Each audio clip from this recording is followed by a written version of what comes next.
Before starting the machine, use a 4mm hexagonal wrench and a 14mm open-end wrench to loosen the fixing screws of the front support.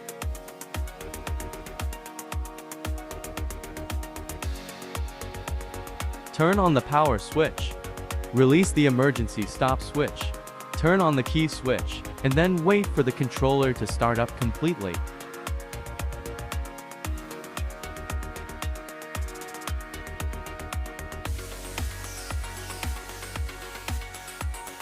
Start the oil pump. Press the start button. Then wait until the system moves to the reference position before operation.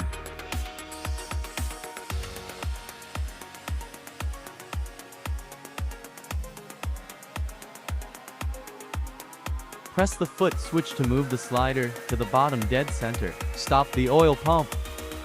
Press the emergency stop button. Finally, turn off the power switch.